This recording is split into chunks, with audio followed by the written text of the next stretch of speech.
حس ان في حد قريب من ودانه، صوت بنت بتصحيه: طارق، طارق، اصحى.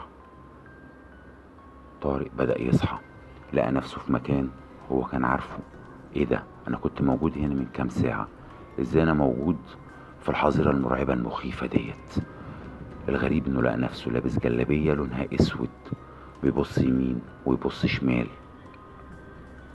لقى بنت في الركن قاعدة لابسة اسود في اسود، وفوق منها حاطة حاجة سودة، وعينيها بتطق شرار وبتبصله، وعينيها كلها شرار، وصوتها غبي، صوتها مخيف، بتقوله: طارق، طارق، حان موعد التضحية.